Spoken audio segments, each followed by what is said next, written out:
Harry Potter and the Chamber of Secrets. Dear friend, as the evening's gentle shadows stretch across your room and the world begins to slow its pace, I invite you to join me on a magical journey. Tonight, we shall drift together through the enchanted halls of Hogwarts School of Witchcraft and Wizardry, where ancient mysteries sleep within stone walls and magic whispers through candlelit corridors. This is not merely a story, it is a gateway to dreams, a soft path into slumber, where the remarkable tale of Harry Potter's second year at Hogwarts unfolds like a lullaby. So settle in, dear listener, and let the warmth of your bed embrace you as we begin our adventure. Summer's quiet whispers. The evening air hung heavy and still over number 4, Privet Drive, where our young wizard Harry Potter lay upon his bed, watching the last rays of sunset paint his ceiling in hues of amber and gold. The room was small, yes, but in its quiet corners lived memories of a magical world that called to him like a distant song.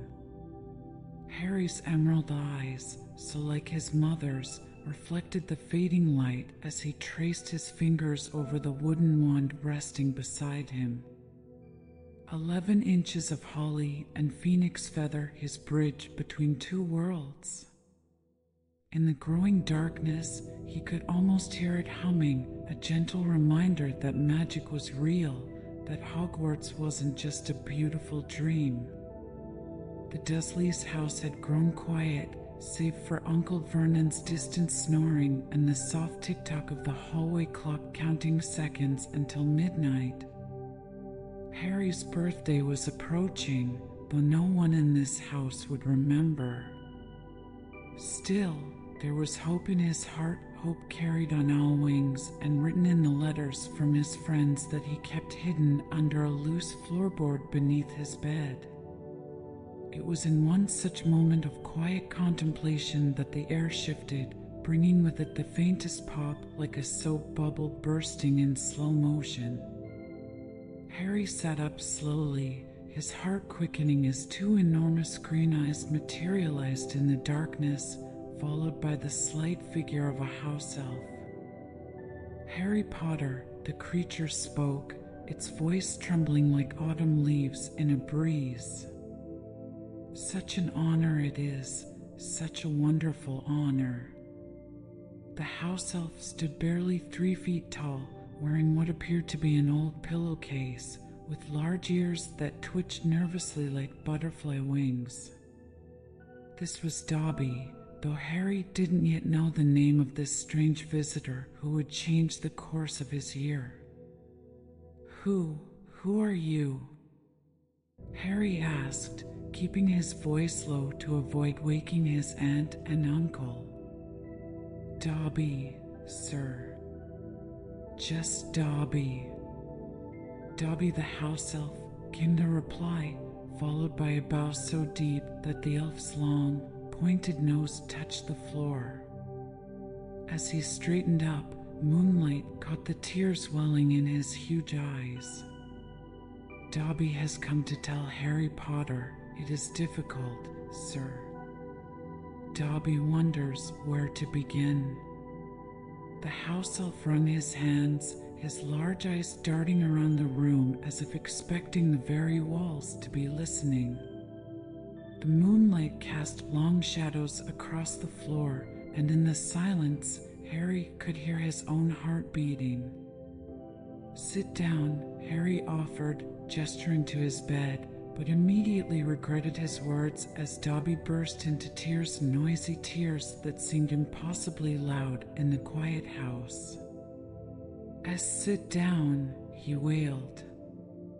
"Never, never, ever." "I'm sorry," Harry whispered urgently. "I didn't mean to offend you or anything." "Offend Dobby," the elf choked. "Dobby has heard of your greatness, sir, but never has he been asked to sit down by a wizard like an equal." Harry tried to shush him and look comforting at the same time, guiding the elf onto the bed where he sat hiccuping, looking like a large and very ugly doll. At last, he managed to control himself and sat with his great eyes fixed on Harry in an expression of watery adoration. "You can't have met many decent wizards," Harry said, trying to cheer him up. Dobby shook his head. Then, without warning, he leapt up and started banging his head furiously on the window. "Bad Dobby! Bad Dobby! Don't!" Harry whispered frantically, springing up to pull Dobby back onto the bed. Hedwig had awoken with a particularly loud screech and was beating her wings wildly against the bars of her cage. The warning in the night. "Dobby had to punish himself, sir," said the elf, who had gone slightly cross-eyed. "Dobby almost spoke ill of his family, sir." "Your family?" "The wizard family Dobby serves, sir." "Dobby is a house elf bound to serve one house and one family forever." Harry watched Dobby curiously, his mind full of questions. "But why don't you leave?" "Escape? A house elf must be set free, sir. And the family will never set Dobby free. Dobby will serve the family until he dies, sir." Harry stared. "But why are you warning me?"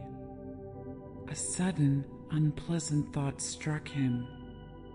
"Hang on, this hasn't got anything to do with with you-know-who, has it?" "You could just shake or nod," he added hastily as Dobby's head tilted worryingly close to the window again. Slowly, Dobby shook his head. Not he who must not be named, sir," but Dobby's eyes were wide and seemed to be trying to give Harry a hint. Harry, however, was completely lost. "He hasn't got a brother, has he?"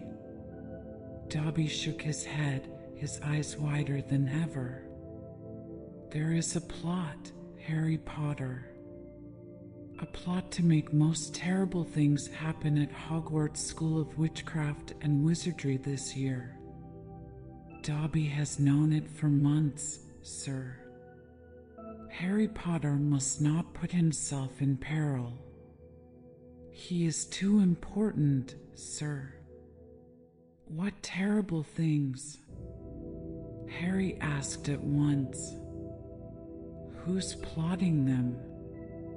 Dobby made a funny choking noise and then banged his head frantically against the wall. The thudding seemed to echo through the quiet house, and Harry's heart nearly stopped as he heard Uncle Vernon's snores falter. "All right," Harry whispered, grabbing the elf's arm to stop him. "You can't tell me. I understand. But why are you warning me?" A sudden, unpleasant thought struck him. "Hang on, this hasn't got anything to do with with you-know-who, has it?"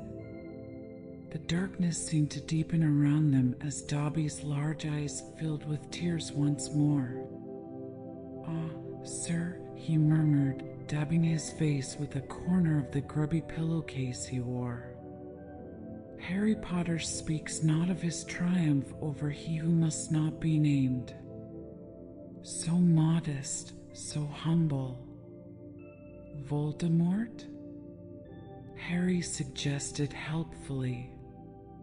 Dobby clapped his hands over his bat-like ears and moaned, "Speak not the name, sir. Speak not the name." "Sorry," said Harry quickly.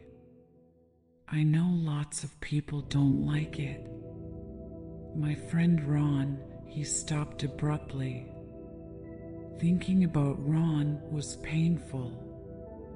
Dobby leaned toward Harry, his eyes wide as headlamps.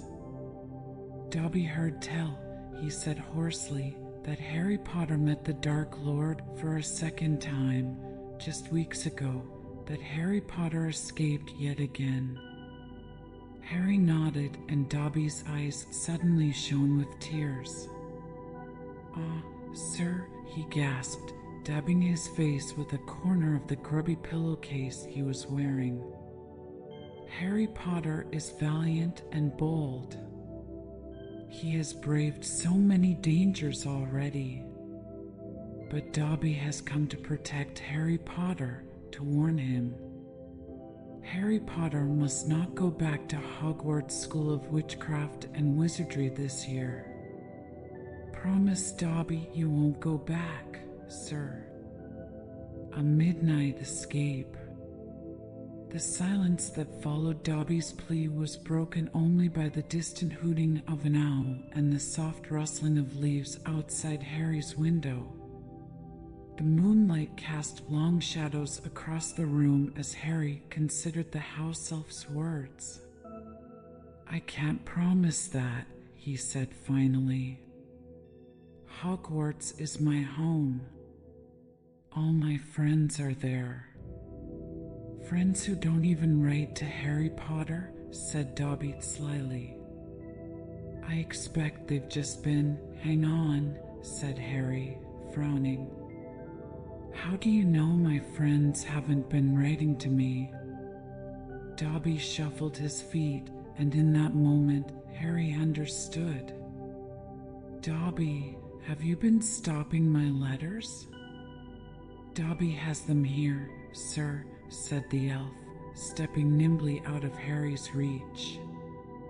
He pulled a thick wad of envelopes from the inside of the pillowcase he was wearing. Harry could make out Hermione's neat writing, Ron's untidy scrawl, and even a scribble that looked as though it was from the Hogwarts gamekeeper, Hagrid. Dobby blinked anxiously up at Harry. Dobby hoped, if Harry Potter thought his friends had forgotten him. "Harry Potter might not want to go back to school, sir." "Give me those letters," said Harry quietly, but Dobby was already backing away toward the bedroom door. "Harry Potter will have them, sir, if he gives Dobby his word that he will not return to Hogwarts. There is danger there for you." "I told you, I'm not promising anything," said Harry angrily. "Give me my friend's letters." "Then Harry Potter leaves Dobby no choice," the elf said sadly. Before Harry could move, Dobby had darted to the bedroom door, pulled it open, and sprinted down the stairs. Mouth dry, stomach lurching, Harry sprang after him, trying not to make a sound. He jumped the last 6 steps, landing cat-like on the hall carpet, looking around for Dobby. From the dining room he heard Uncle Vernon saying, "Tell Petunia that very funny story about those American plumbers, Mr. Mason. She's been dying to hear." Harry ran up the hall into the kitchen and felt his stomach disappear. Aunt Petunia's masterpiece of a pudding, the mountain of cream and sugared violets, was floating up near the ceiling. On top of a cupboard in the corner crouched Dobby. "No," croaked Harry. "Please, they'll kill me. Harry Potter must say he's not going back to school. Dobby, please. Say it, sir." "I can't." Dobby gave him a tragic look. "Then Dobby must do it, sir, for Harry Potter's own good." The pudding fell to the floor with a heart-stopping crash.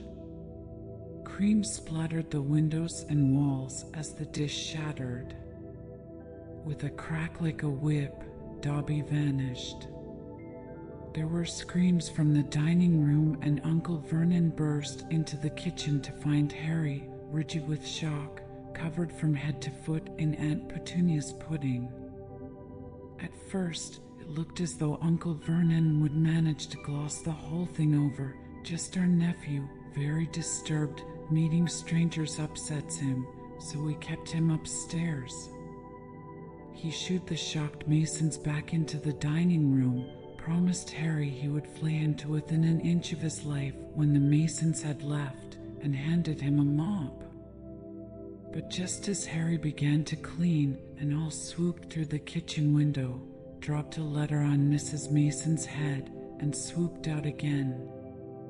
Mrs. Mason screamed like a banshee and ran from the house, shouting about lunatics. Mr. Mason stayed just long enough to inform the Dursleys that his wife was mortally afraid of birds of all shapes and sizes, and to ask whether this was their idea of a joke. The letter, which fell to the floor in the chaos, was from the Ministry of Magic. Dear Mr. Potter, we have received intelligence that a hover charm was used at your place of residence this evening at 9:12. As you know, underage wizards are not permitted to perform spells outside school, and further spell work on your part may lead to expulsion from said school. Decree for the reasonable restriction of underage sorcery, 1875, paragraph C. We would also ask you to remember that any magical activity that risks notice by members of the non-magical community, Muggles, is a serious offense under Section 13 of the International Confederation of Warlocks Statute of Secrecy. Enjoy your holidays. Yours sincerely, Mafalda Hopkirk. Improper use of magic office. Ministry of Magic. Behind bars. The following days at number 4, Privet Drive passed like a slow-moving nightmare. Uncle Vernon made good on his promise to punish Harry, but in ways far worse than physical punishment. The next morning, he paid a man to fit bars on Harry's window. He himself fitted a cat flap in the bedroom door so that small amounts of food could be pushed inside 3 times a day. They let Harry out to use the bathroom morning and evening. Otherwise, he was locked in his room around the clock.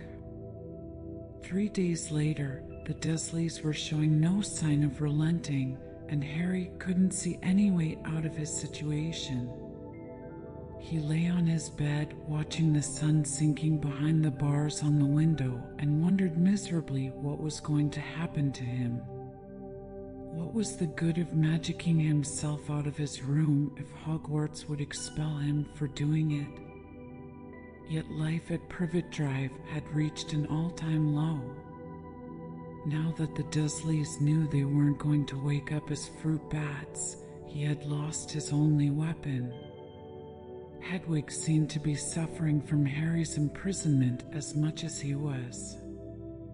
She hadn't been allowed out of her cage since Harry's return, and the lack of hunting was making her irritable. Her constant screeching was doing nothing to improve Uncle Vernon's temper. The food that Aunt Petunia was pushing through the cat flap was barely enough to keep hunger at bay, 2 cold tin soups a day, if he was lucky. Harry was losing weight, and his school robes would be hanging off him if he ever got to wear them again. He kept rereading the ministry warning, searching for loopholes, but the words remained stubbornly clear. No magic was allowed. Not even to escape. Not even to eat properly. On the 4th night of his imprisonment, as Harry lay on his bed, trying not to think about how hungry he was, something extraordinary happened. The silence of the summer night was broken by an odd rumbling sound that seemed to be coming from somewhere above the house. At first, Harry thought he must be dreaming. The lack of proper food was making him hallucinate.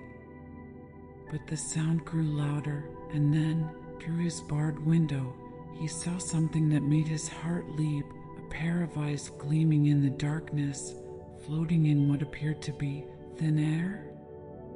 No, not thin air.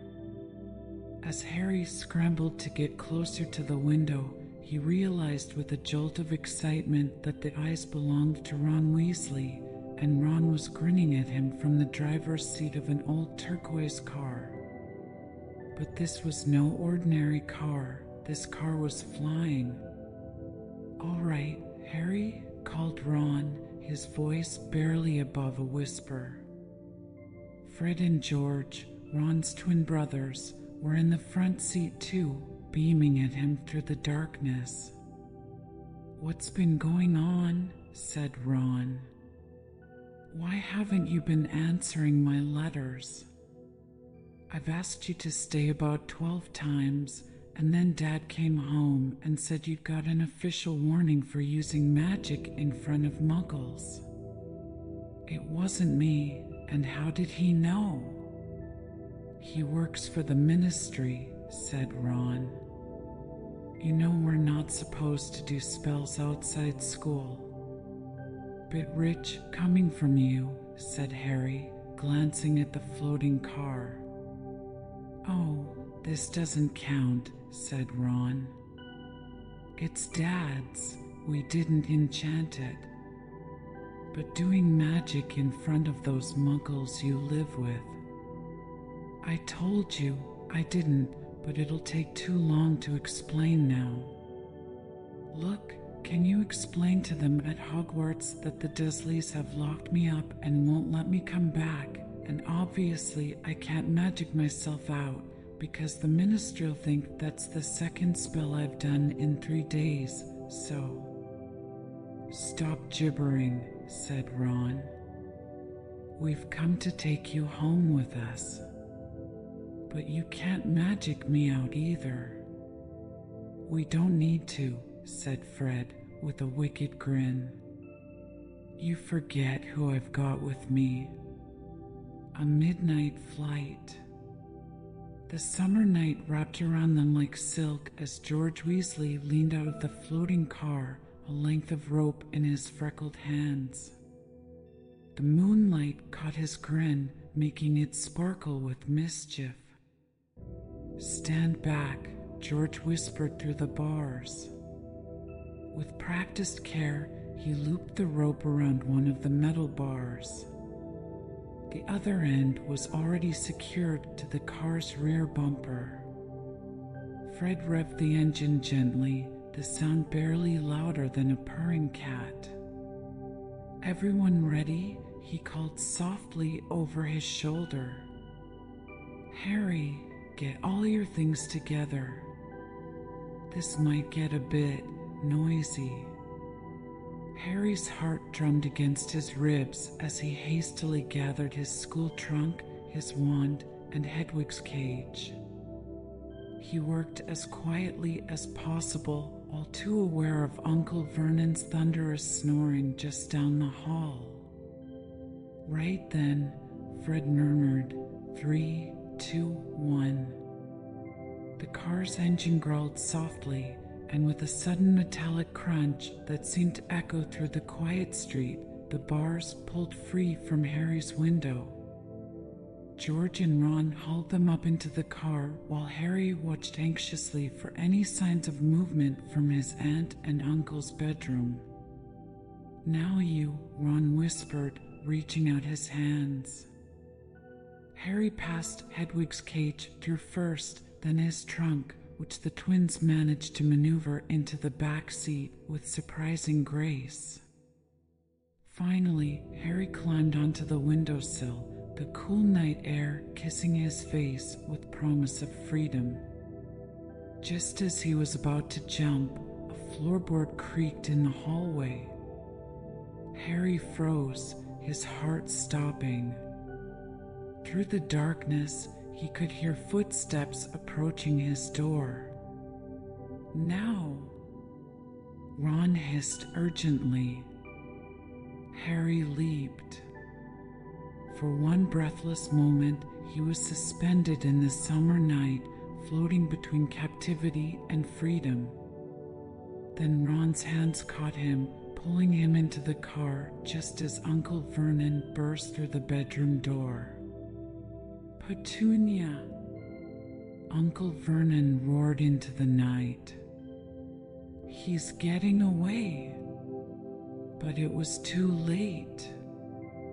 Fred had already turned the car around, and they were soaring away over the rooftops of Privet Drive. Harry leaned out of his window and saw Uncle Vernon's purple face, jaw-dropping in disbelief as the car rose higher and higher. "See you next summer." Harry couldn't resist calling down, Ron's laughter joining his as they disappeared into the night sky.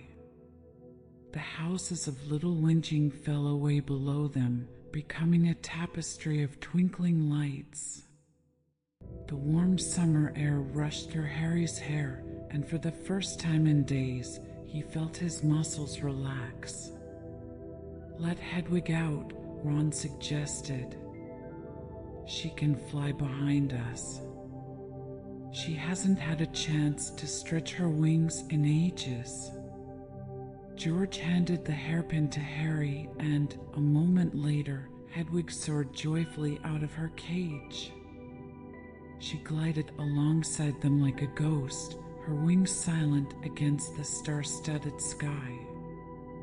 "So, what's the story, Harry?" said Ron impatiently.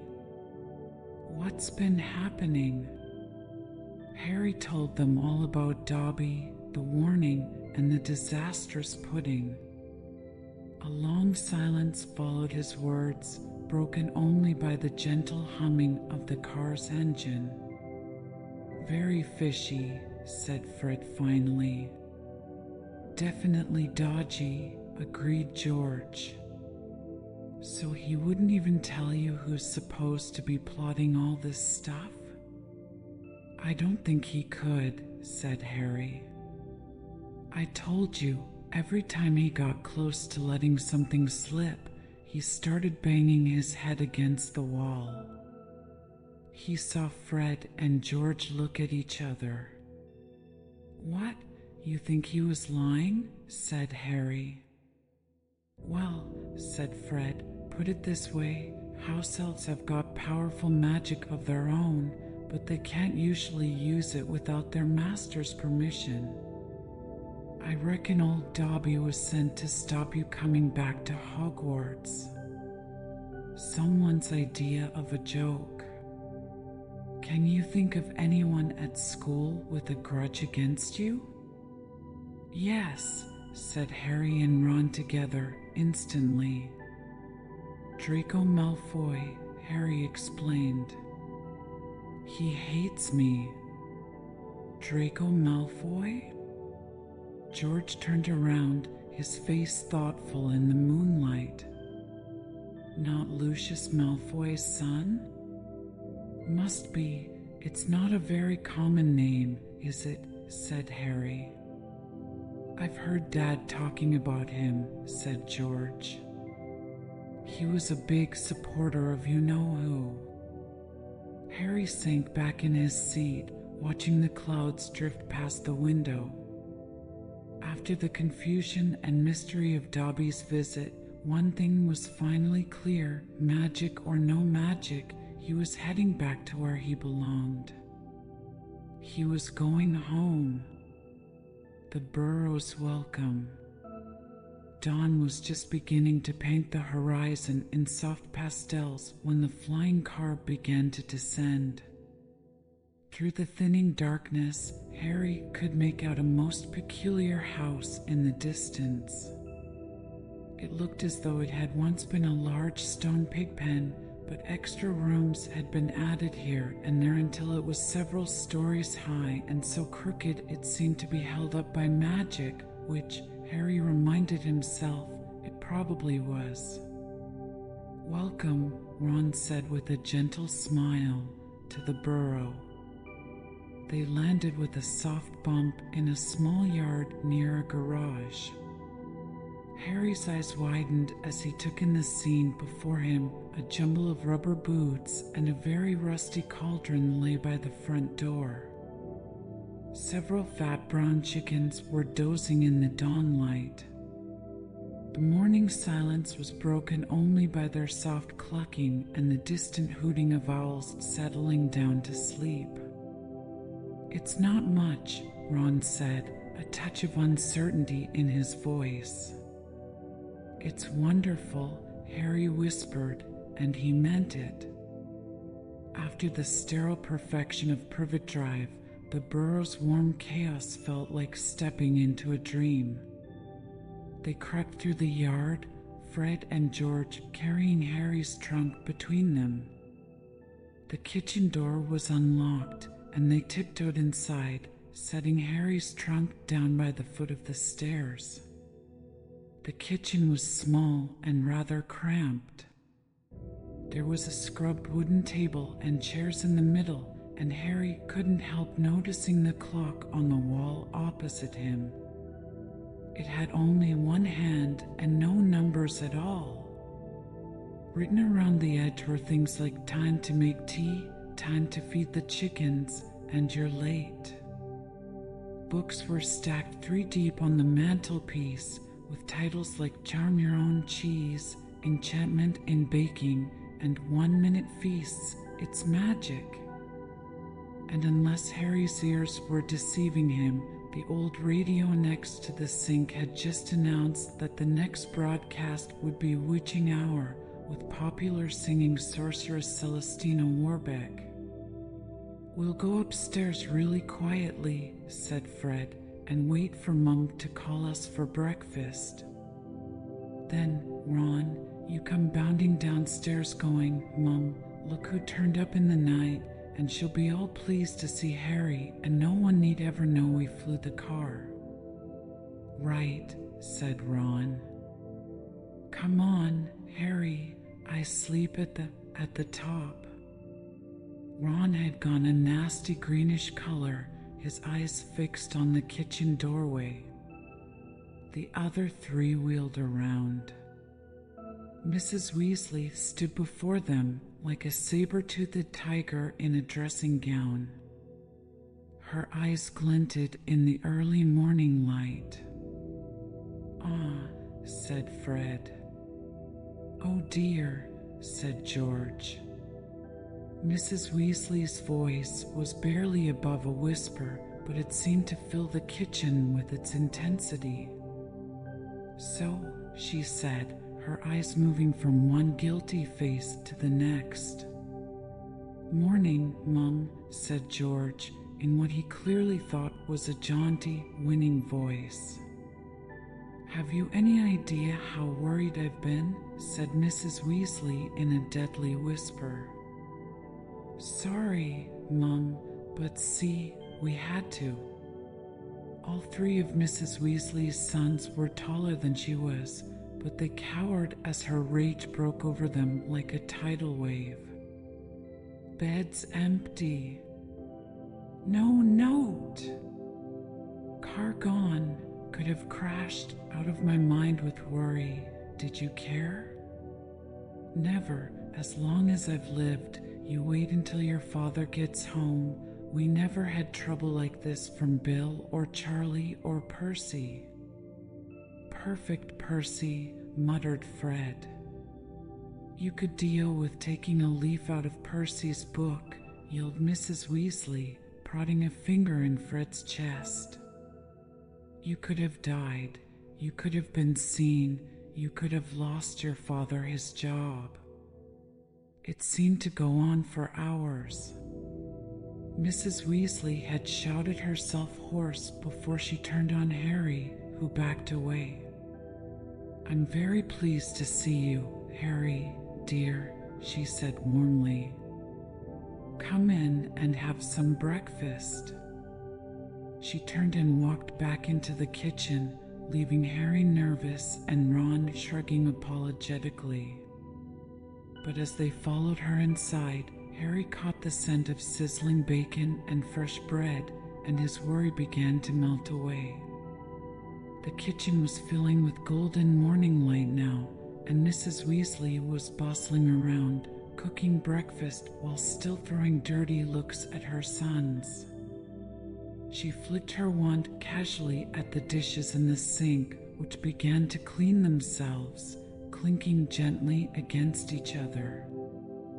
"I don't blame you, dear," she assured Harry, tipping 8 or 9 sausages onto his plate. "Arthur and I have been worried about you, too. Just last night we were saying we'd come and get you ourselves if you hadn't written back to Ron by Friday. But really, she was now adding 3 fried eggs to his plate, flying in a legal car halfway across the country. Anyone could have seen you." She flicked her wand casually at the bread knife, which began to cut slices from a large loaf, buttering them of its own accord. "It was cloudy, Mum," said Fred. "You keep your mouth closed while you're eating." Mrs. Weasley snapped. "They were starving him, Mum," said George. "And you," said Mrs. Weasley, but it was with a slightly softened expression that she started cutting Harry bread and buttering it for him. As Harry sat there, surrounded by the warm chaos of the Weasley family breakfast, he felt something settle in his chest. Here, in this crooked house with its enchanted dishes and magical radio, with the smell of sausages and toast filling the air, he felt more at home than he ever had at Privet Drive. The sun continued to rise outside, painting the kitchen in warm golds and soft oranges, and Harry couldn't help but smile. Whatever dangers Dobby had warned about, whatever mysteries lay ahead at Hogwarts right now, in this moment, all was well. Garden gnomes and golden days. After breakfast, Harry and Ron climbed the zigzagging staircase that wound its way through the burrow like a sleepy serpent. They passed several landings, each with a door bearing some sign of its occupant. A shiny plaque on one read Percy's room, "Keep out," while another had a hand-painted sign declaring Ginny's room with tiny painted flowers dancing around the letters. Ron's room was at the very top of the house, under the attic. Harry stepped inside and felt as though he'd walked into a warm ember. Nearly everything in Ron's room seemed to be a violent shade of orange, the bedspread, the walls, even the ceiling. Then Harry realized that Ron had covered nearly every inch of the shabby wallpaper with posters of the same 7 witches and wizards, all wearing bright orange robes, carrying broomsticks, and waving energetically. "Your Quidditch team?" Harry asked. "The Chudley Cannons," said Ron, pointing at the orange bedspread, which was emblazoned with 2 giant black C's and a speeding cannonball. "9th in the league." Ron's school spellbooks were stacked untidily in a corner next to a pile of comics that all seemed to feature the adventures of Martin Miggs, the Mad Muggle. Ron's wand was lying on top of a fish tank full of frog spawn on the windowsill, next to his fat gray rat, Scabbers, who was snoozing in a patch of sun. Harry stepped over a pack of self-shuffling playing cards on the floor and looked out of the tiny window. In the field far below, he could see a gang of gnomes sneaking one by one back through the Weasleys' hedge. "It's a bit small," said Ron quickly. "Not like that room you had with the Muggles. And I'm right underneath the ghoul in the attic. He's always banging on the pipes and groaning." But Harry, grinning widely, said, "This is the best house I've ever been in." Ron's ears went pink. Later that morning, they ventured into the garden.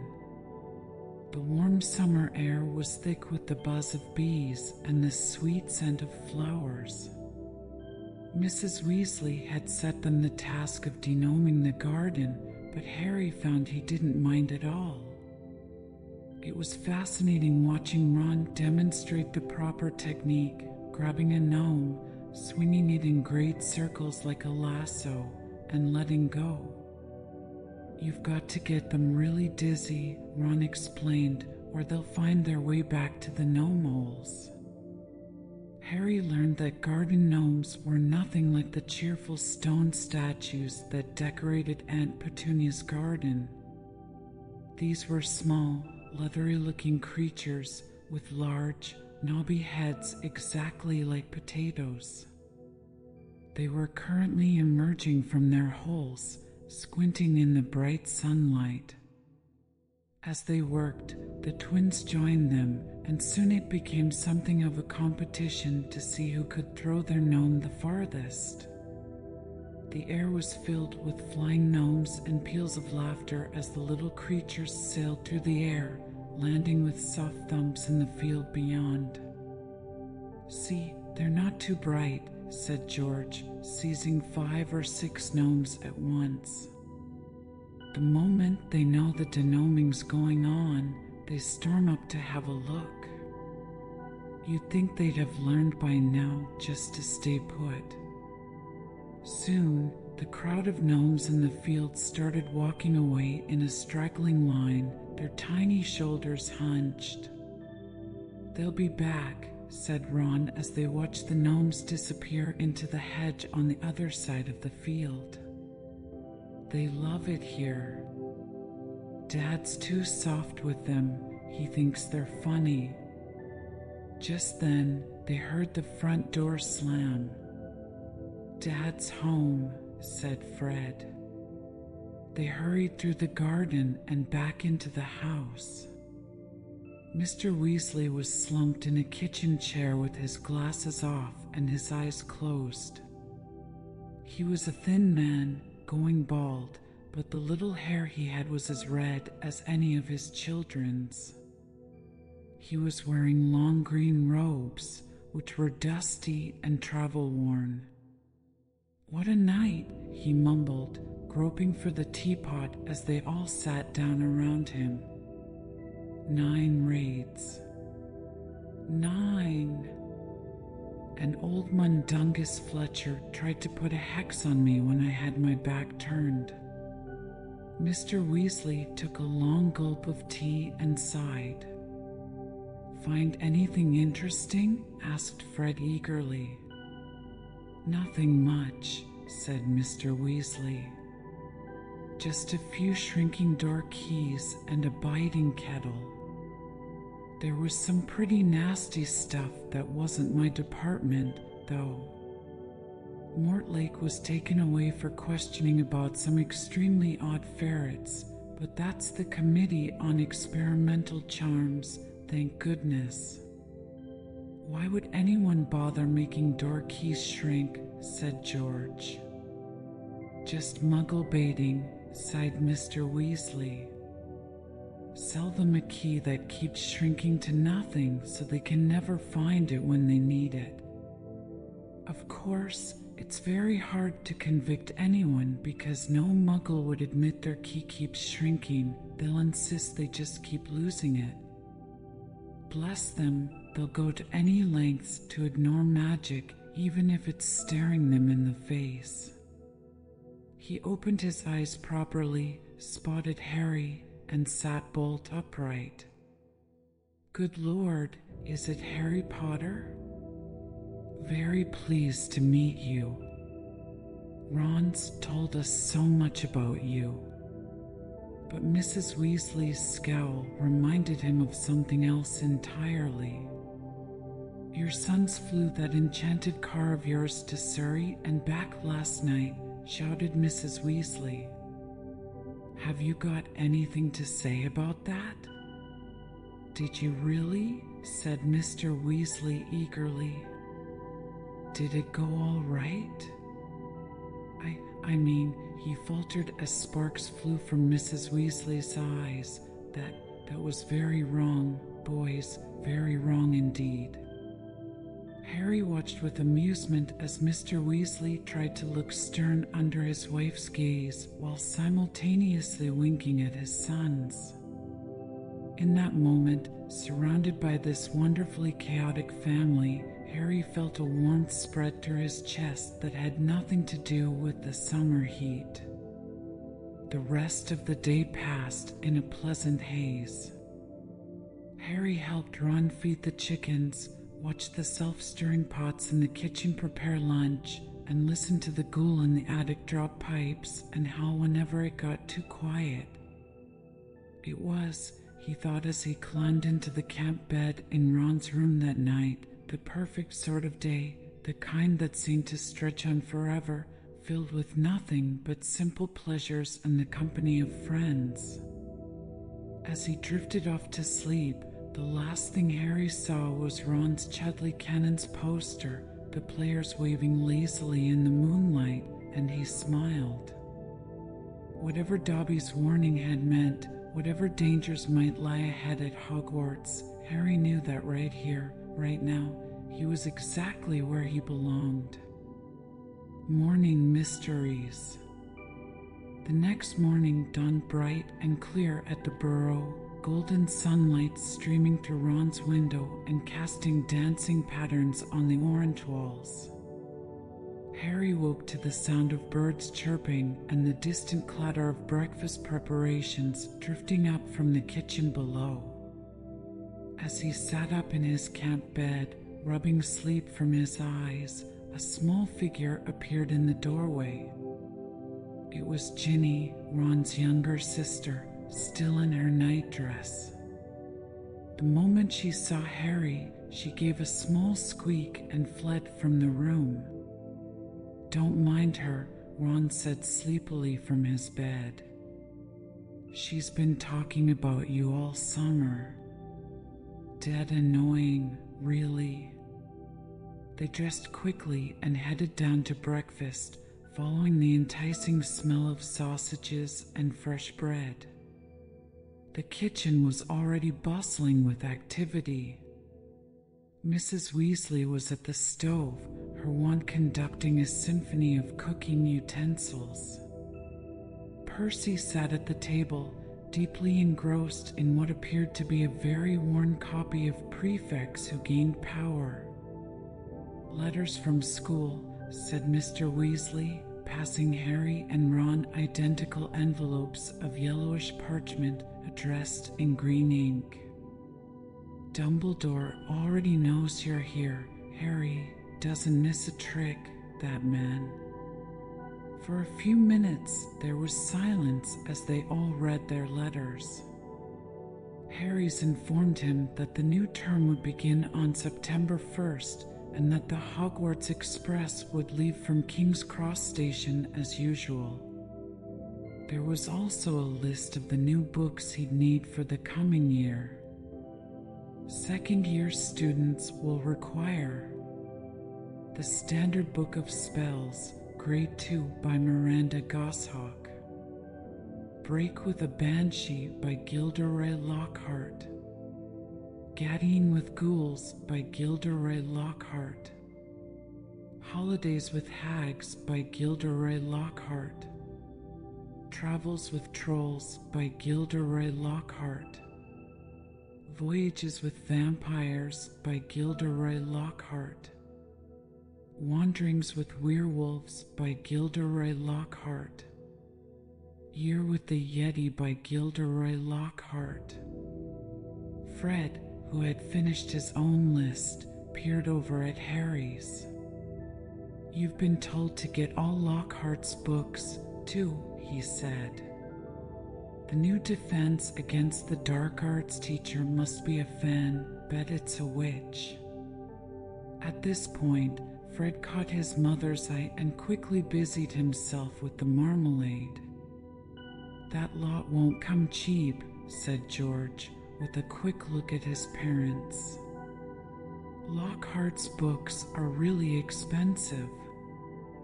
"Well, we'll manage," said Mrs. Weasley, but she looked worried. "I expect we'll be able to pick up a lot of Ginny's things secondhand." Harry felt uncomfortable. He had a small fortune in his vault at Gringotts Wizarding Bank in London, given to him by his deceased parents, but he couldn't share it with the Weasleys. He knew they would never accept it. After breakfast, Mrs. Weasley announced they would be taking a trip to Diagon Alley the following day to purchase their school supplies. As Harry helped Ron feed the chickens later that morning, he couldn't help but notice how the everyday magic of the burrow seemed to make even the most mundane tasks fascinating. The garden hose danced of its own accord as it watered Mrs. Weasley's herbs, and a clothesline full of fresh laundry swayed gently in a breeze that seemed to affect nothing else in the yard. Yet despite the peaceful morning, Harry couldn't shake the memory of Dobby's warning. What danger could be waiting at Hogwarts? And why had the house elf gone to such lengths to prevent him from returning to school? His thoughts were interrupted by Fred and George, who appeared with their broomsticks over their shoulders. "Fancy a game of Quidditch, Harry?" Fred called out. "We can't use real balls because they might escape over the village. We use apples instead. Want to see if you can still catch like a seeker?" Harry's face broke into a broad grin. Whatever mysteries lay ahead, they could wait. Right now, there was Quidditch to be played, and that was all that mattered. Summer games and setting suns. The makeshift Quidditch pitch behind the burrow was little more than a sun-dappled paddock hidden from Muggle eyes by a cluster of tall, gnarled trees. As Harry mounted one of the Weasleys' old broomsticks, he felt the familiar thrill of anticipation course through his veins. "Right then," said George, tossing a slightly bruised apple from hand to hand. "Fred and I will be chasers, Ron's keeper, and Harry, your seeker as usual. We'll take turns throwing the golden apple, that's the really ripe one." They kicked off from the ground, and Harry's heart soared along with his borrowed broom. Even on the somewhat temperamental shooting star he'd been given, the sensation of flight was glorious. The summer breeze ruffled his hair as he climbed higher, watching Fred and George tossing apples back and forth below him. "Ready, Harry?" called Fred, holding up a particularly golden-looking apple. "This one's your snitch." The apple arced through the air in a high, graceful throw. Harry leaned forward on his broom, the old wood creaking slightly as he accelerated. The snitch was falling now, tumbling end over end in the morning light. Harry dove, the wind whistling past his ears, his hand outstretched. Thump. Brilliant catch. George whooped as Harry pulled out of his dive, the golden apple clutched triumphantly in his hand. "You haven't lost your touch at all." They played until the sun was high overhead, their shouts and laughter echoing across the paddock. Even Ron, who usually grew frustrated when playing against his more experienced brothers, was in high spirits, managing to block several of Fred's trickier shots. As the afternoon wore on, they were joined by an unexpected spectator. Ginny had crept out to watch, half hidden behind a gnarled oak tree. Harry pretended not to notice when she gasped in admiration at one of his more spectacular catches, but he couldn't help smiling to himself. "Lunch," came Mrs. Weasley's voice, magically magnified to reach them. "Come on, before it gets cold." They touched down, pink-faced and windswept, their spirits high. As they trudged back toward the house, Harry felt a contentment he'd never known at Privet Drive. Here, he wasn't a burden or an unwanted guest. He was just Harry, playing Quidditch with his friends on a perfect summer day. Lunch was served in the garden, the table groaning under platters of chicken and ham pies, fresh salad, and pitchers of cold pumpkin juice. Percy had finally emerged from his room, though he still had his nose buried in a book. "Letters from school?" Mr. Weasley asked, noticing the envelope Percy was using as a bookmark. "No, just correspondence with a friend," Percy said vaguely, his ears turning slightly pink. Fred tried to snatch the letter, but Percy was too quick, stuffing it hastily into his pocket. "Mind your own business," he snapped, reaching for a pie. "Ooh, Percy's got a secret," George teased, wiggling his eyebrows. Who could it be from? Perhaps a certain prefect whose name begins with P? "That's enough," Mrs. Weasley interjected, though Harry noticed she was hiding a small smile. "Now, about tomorrow's trip to Diagon Alley." As Mrs. Weasley outlined their plans for the following day, Harry's mind wandered to his vault at Gringotts. He thought of the mounds of gold and silver coins stored there, then looked at Ron's frayed second-hand robes and felt a familiar pang of discomfort.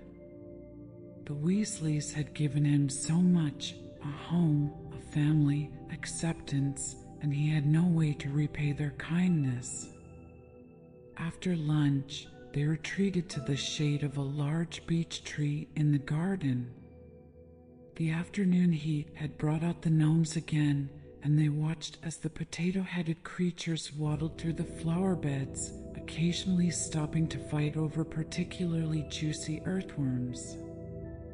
"So, Harry," said Ron, stretching out in the cool grass, "what do you reckon about this warning from Dobby?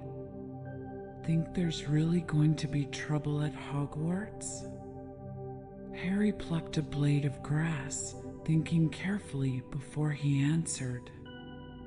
"I don't know," he said finally. "I mean, it's Hogwarts, isn't it? Dumbledore's there. What could possibly be dangerous enough to?" He trailed off, remembering the events of the previous year, the three-headed dog, the trapdoor, the face of Voldemort emerging from the back of Professor Quirrell's head. Perhaps Dobby's warning wasn't so far-fetched after all. "Well, whatever it is," said Ron firmly, "we'll handle it together. That's what friends are for, right?" Harry nodded, grateful for Ron's unwavering loyalty. As the afternoon sun began its slow descent toward the horizon, casting long shadows across the garden, Harry watched the gnomes continuing their earthworm battles and thought about the day ahead. Tomorrow they would visit Diagon Alley, with its cobblestone streets and fascinating shops, its peculiar smells and magical sounds. Whatever mysteries awaited at Hogwarts, whatever danger Dobby had tried to warn him about, Harry knew that with friends like the Weasleys by his side, he could face anything. The evening settled around them like a warm blanket, bringing with it the sweet scent of Mrs. Weasley's flowering night-blooming jasmine. Somewhere in the distance, a garden gnome let out a triumphant squeak, presumably having won its worm wrestling match. Harry smiled, content in the knowledge that this was exactly where he belonged, in this magical, chaotic, wonderful place he could finally call home. Whispers in the evening. The sun had nearly set at the burrow, painting the kitchen windows in hues of amber and rose. Harry sat at the worn wooden table, savoring the last bites of Mrs. Weasley's treacle tart as the enchanted dishes washed themselves in the sink. The gentle clinking of plates and the soft murmur of conversation created a soothing melody that made his eyelids grow heavy. "Time for bed, dears," Mrs. Weasley announced, her wand conducting a final symphony of cleaning charms. "We've got an early start tomorrow for Diagon Alley." As Harry and Ron climbed the winding staircase to Ron's room, the house seemed to settle around them, creaking and sighing like a content cat. Through the small window in Ron's room, the first stars were beginning to twinkle against the deep blue canvas of the evening sky. "Harry," Ron whispered as they changed into their pajamas, "did you hear that?" Harry paused, listening intently. At first, he heard only the usual nighttime sounds of the burrow, the ghouls' distant clanking, the soft hooting of owls, the rustle of garden gnomes settling in for the night. Then he caught it, a faint melody drifting up from somewhere below, haunting and beautiful. "It's coming from the garden," Harry said, moving to the window. In the gathering darkness, they could make out a curious sight. Tiny lights, no bigger than fireflies, were dancing in elegant patterns above Mrs. Weasley's herb garden. As they watched, the lights formed shapes: a galloping unicorn, a soaring phoenix, a leaping dolphin, each figure dissolving into sparkles before reforming into something new. "Moon fairies," Ron explained in a hushed voice.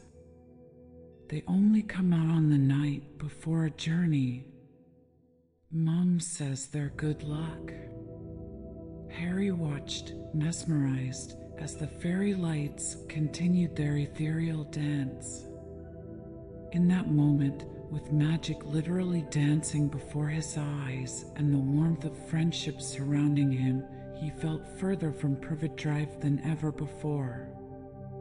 Whatever tomorrow might bring at Diagon Alley, whatever mysteries lay ahead at Hogwarts, he knew that here, in this crooked, wonderful house, he had found something precious, a place where magic wasn't just real, it was home. Diagon Alley's morning light. The morning sun bathed the burrow in warm golden light as Harry woke, a soft breeze wafting through the small window, stirring the orange curtains.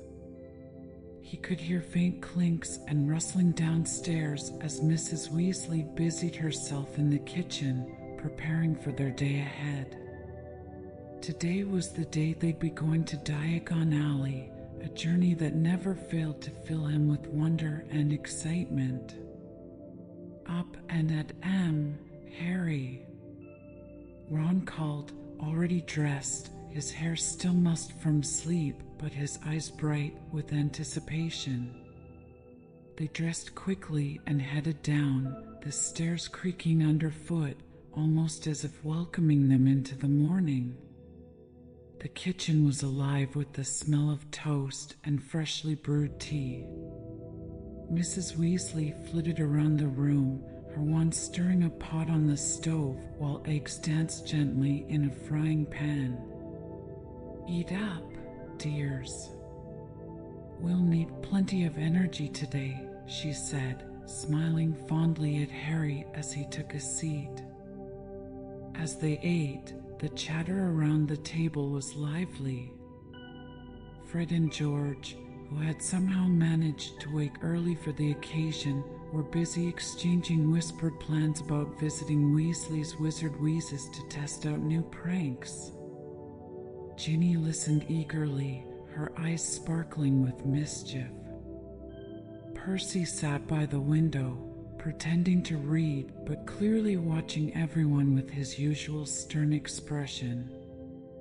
Diagon Alley's going to be crowded, what with the new term starting soon, Mr. Weasley said, folding up his newspaper.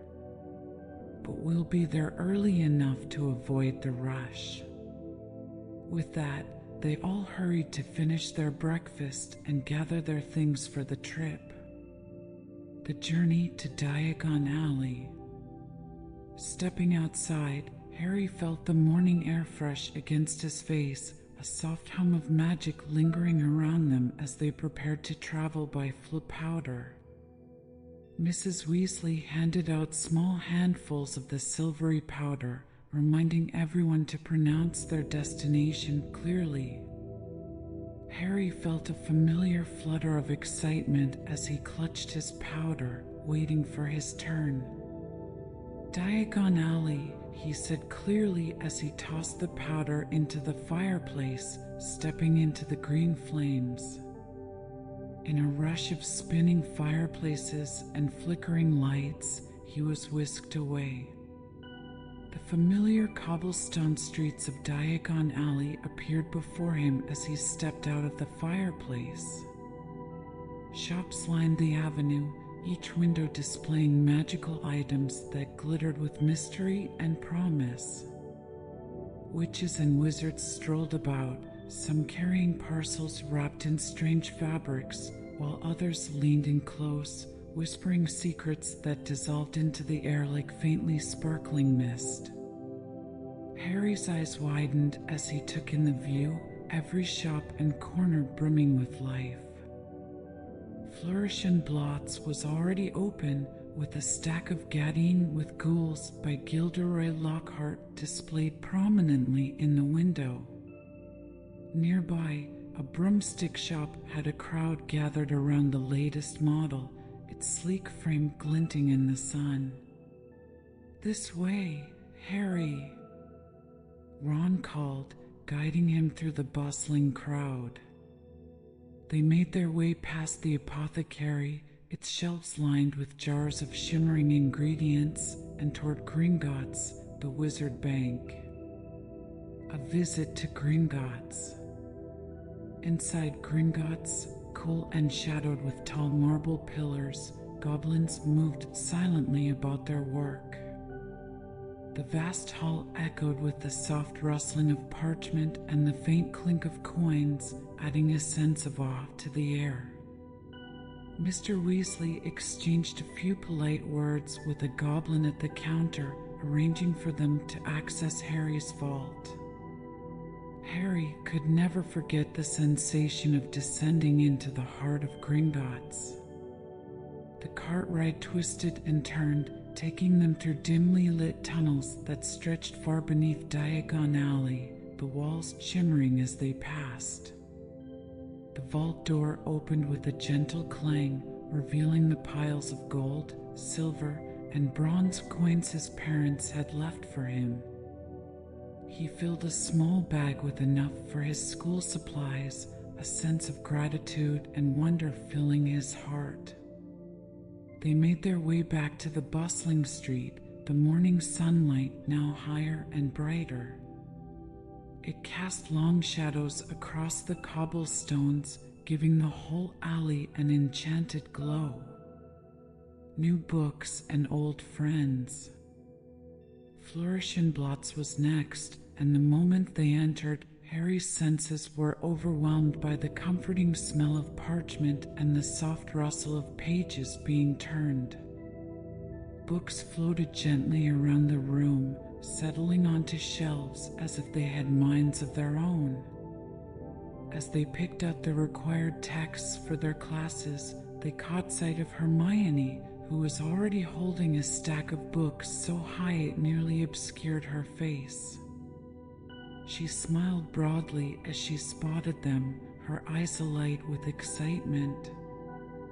"I already have break with a banshee and holidays with hags," she said, looking absolutely thrilled. Harry and Ron exchanged amused glances. Hermione's enthusiasm for school supplies was something they had come to expect and love about her. Together, they continued gathering books, each cover rich with illustrations that shimmered in the light. The day passed in a blur of shops and laughter, with each store offering new wonders to explore. An evening of magic and merriment. By evening, they returned to the burrow, their arms full of parcels and their hearts light. Mrs. Weasley welcomed them with a warm dinner that filled the kitchen with the aroma of roasted vegetables and herbs. As they ate, Harry found himself glancing around the table, feeling a profound sense of belonging. Here, in the cozy kitchen, with Ron, Hermione, and the entire Weasley family, he felt truly at home. Whatever mysteries awaited them in the coming school year, tonight was a night of joy and comfort, surrounded by friends who had become like family. They talked long into the evening, laughing over Ron's Quidditch ambitions, listening to Ginny's tales of her recent misadventures with Fred and George, and even catching a rare smile from Percy. Finally, they drifted off to bed, the warmth of friendship and family wrapping around them like a protective spell. A calm night's whisper. The quiet of the night settled around the burrow like a soft blanket. Harry lay in his camp bed in Ron's room, watching moonlight cast gentle shadows across the walls. The sounds of the Weasley household, so different from the silence of Privet Drive, were comforting. The distant clinking of dishes in the kitchen as Mrs. Weasley finished cleaning up, the low murmuring voices of Mr. and Mrs. Weasley from the sitting room, and the occasional sleepy hoot from Ron's old owl, Pigwidgeon. As Harry's eyes grew heavy, he heard the faint rustling of Ron turning over in his bed. "You awake, Harry?" came Ron's drowsy voice from the other side of the room. "Yes," Harry whispered back, a smile creeping into his voice. He knew Ron was likely too excited to sleep, his mind filled with thoughts of returning to Hogwarts, of Quidditch, and of their first classes. "We're going to have the best year, aren't we?" Ron continued, his voice filled with a quiet excitement that matched Harry's own. "Yeah," Harry replied softly, feeling a warm wave of anticipation for all that awaited them. The mysterious warning from Dobby lingered in his mind, but in this cozy room with his friend nearby, the thought felt distant, almost dreamlike. Here, surrounded by the warmth of friendship, he felt he could face anything that the year might bring. As the night deepened, a peaceful silence filled the room, and soon the gentle rhythm of Ron's breathing lulled Harry into a deep and restful sleep. Morning preparations and farewell. The morning sun painted the room with hues of pink and gold, casting a gentle glow over the burrow as the Weasleys prepared for their departure to Hogwarts. Mrs. Weasley moved briskly through the house, calling out reminders, her voice gentle but commanding. "Ron, don't forget your cauldron this time," she called, her voice muffled as she bustled around in the kitchen. "And Ginny, make sure you have all your books." Harry and Ron pulled on their school robes, laughing as they stumbled around, dodging a pile of Fred and George's prank items that had spilled out of a trunk. The twins had packed their bags with various joke items from Weasley's Wizard Wheezes, casting mischievous glances as they whispered about the pranks they had planned for the coming term. Downstairs, Mrs. Weasley had laid out a hearty breakfast. "Eat well, dears. The train doesn't serve anything as good as a proper meal from home," she said with a proud smile, scooping scrambled eggs and bacon onto everyone's plates. Mr. Weasley smiled over his morning paper, nodding as he listened to his children's excited chatter. The house was filled with a joyful buzz, a blend of goodbyes and well wishes. Ginny, heading off for her first year, clutched her new one tightly, her eyes wide with excitement and a hint of nerves. "It'll be wonderful, Ginny," Harry reassured her with a warm smile. "Hogwarts really is home." The train to Hogwarts. They arrived at King's Cross Station, where the bustling Muggle world intersected with the magical realm. Platform 9 3/4 lay just beyond an ordinary barrier, hidden from view to those without magic. Together, they dashed through the barrier and emerged onto the crowded platform where the Hogwarts Express gleamed in the morning light. The scarlet engine stood ready to take them back to the familiar halls of Hogwarts, steam billowing gently as it awaited its passengers. Harry felt a wave of joy as he climbed aboard with Ron and Hermione, settling into a cozy compartment where they could gaze out at the rolling countryside as the train carried them north.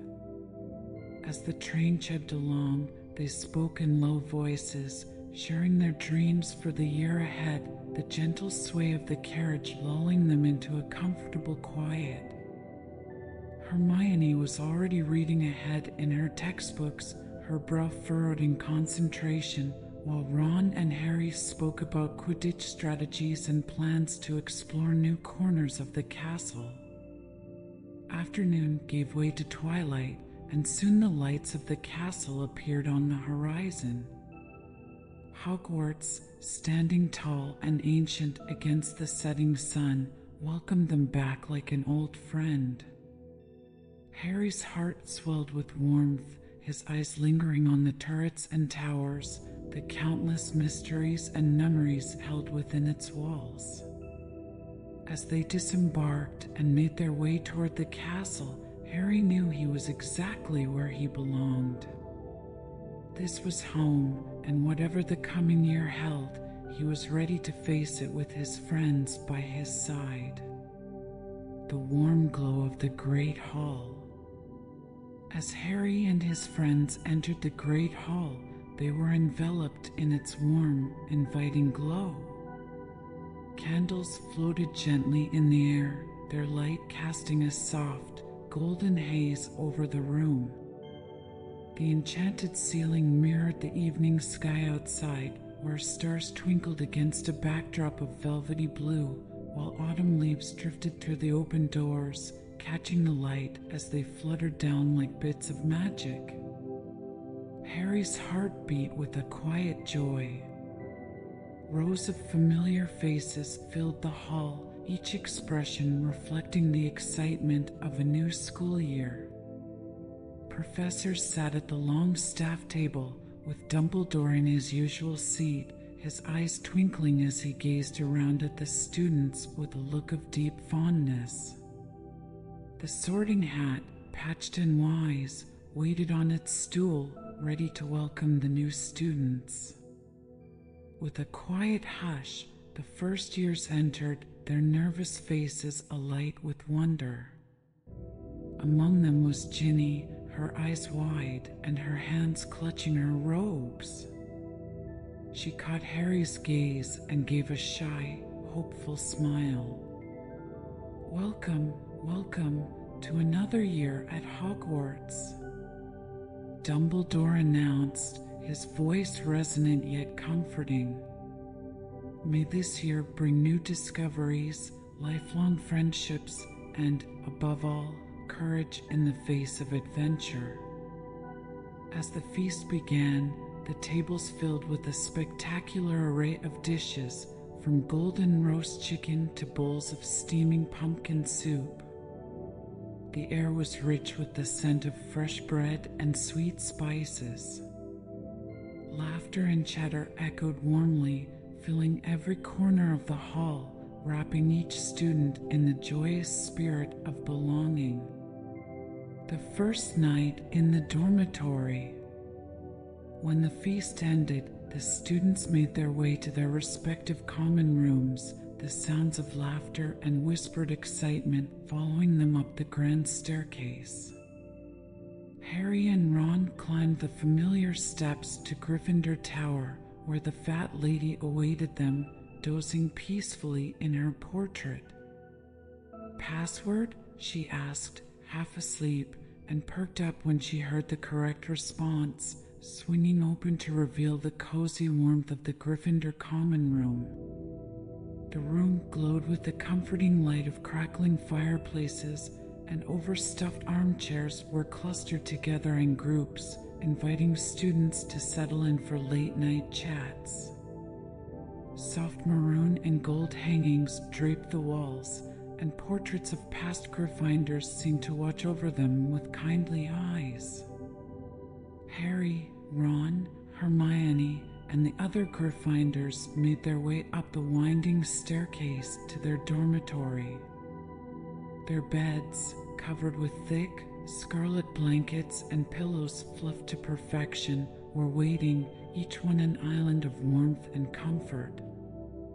The night air, cool and calm, filtered in through the windows, carrying with it the scent of pine trees from the forbidden forest.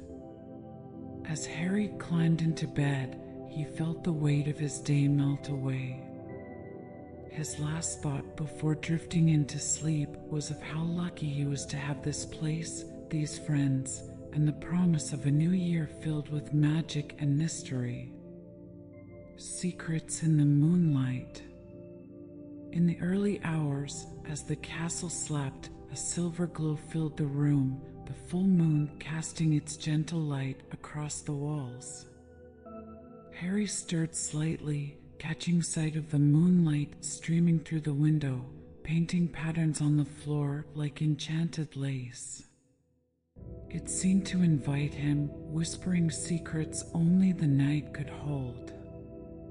Quietly, he slipped out of bed, wrapped himself in his robe, and walked over to the window.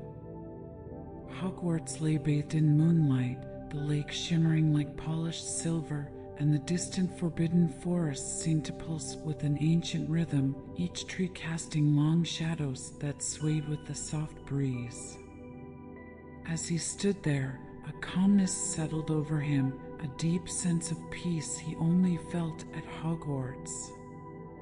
In that moment, all of the worries he held about the coming year, Dobby's warning, the shadowy dangers that might lie ahead, seemed distant, softened by the night's gentle embrace.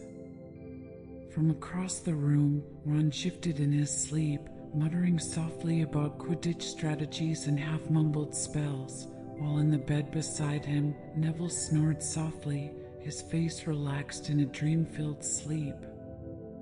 Harry returned to his bed, his mind peaceful, his heart filled with gratitude for the place he called home. As he closed his eyes, he felt the castle watching over him as if the ancient stones themselves promised protection. The moonlight faded as he drifted off, falling into dreams where magic and wonder waited, inviting him to explore the mysteries of Hogwarts once more. A morning of mist and magic. The first light of dawn crept into the Gryffindor dormitory, casting a faint glow across Harry's bed.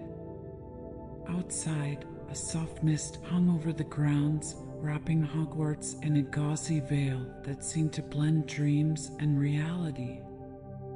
Harry awoke slowly, his thoughts still hazy from the night's sleep, and he lay still, savoring the quiet of the early morning. In the bed beside him, Ron gave a contented sigh, still deep in slumber. Harry smiled, taking in the peacefulness of the moment. He dressed quietly and slipped out of the dormitory, his footsteps muffled by the thick rugs in the Gryffindor common room. The room was empty, and the only sounds were the faint crackle of the fireplace and the gentle hum of magic that seemed to flow through the castle itself. Stepping out into the cool morning, Harry felt the refreshing chill of the mist as he walked down the grand staircase, his path leading him instinctively toward the grounds. The lake was calm, its surface like a silver mirror reflecting the soft pinks and purples of dawn. Birds were beginning to stir in the trees, their songs blending with the faint rustling of leaves. As Harry wandered along the lake's edge, he felt a deep sense of tranquility, as if the castle and its grounds were welcoming him, grounding him in a timeless calm that promised safety and peace. Hogwarts, in the quiet of early morning, felt like a sanctuary, a place where magic was not just taught but lived and felt in every stone, every leaf, every whisper of wind. Breakfast and new beginnings. Returning to the great hall, Harry found the first few students drifting in, still sleepy-eyed, but smiling at the sight of the long tables already laden with breakfast. The hall was bathed in the warm morning light, and the enchanted ceiling was a perfect reflection of the brightening sky outside.